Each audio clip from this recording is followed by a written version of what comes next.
भइल कसूर दूर हो गइल हो, कवन भइल कसूर दूर हो गइल हो।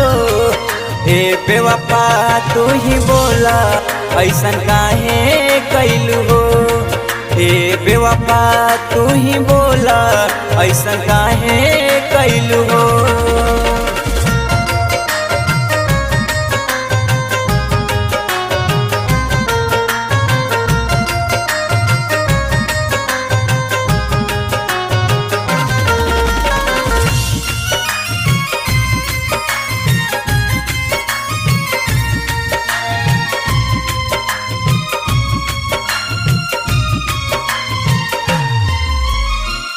तोहर से जुड़ल रहे हमरो यार मान हो, तोहरा बिना होते रहे न हमारो बिहान हो, न हमारो बिहान हो। तोहर से जुड़ल रहे हमरो यार मान हो, तोहरा बिना होते रहे न हमारो बिहान हो।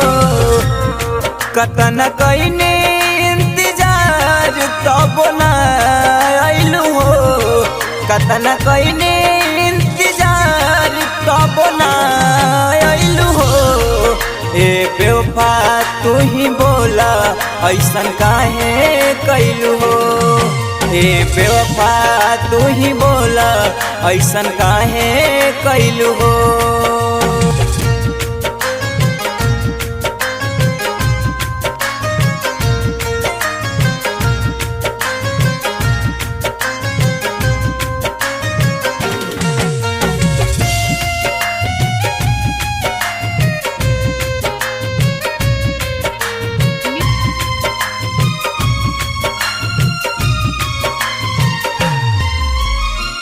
रही खुशहाल हम ता तोहरा से मिलके, भइलू जुदा दर्द होता हमारा दिल के, होता हमारा दिल के। रही खुशहाल हम ता तोहरा से मिलके, भइलू जुदा दर्द होता हमारा दिल के।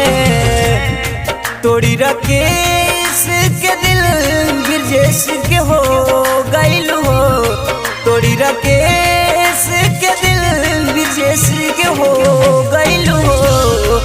ए बेवफा तू ही बोला ऐसन काहे कइलू हो। ए बेवफा तू ही बोला ऐसन काहे कइलू हो। कवन भइल कसूर दूर हो गइलू हो। ए बेवफा तू ही बोला ऐसन काहे कइलू हो। ए बेवफा तू ही बोला ऐसन काहे कइलू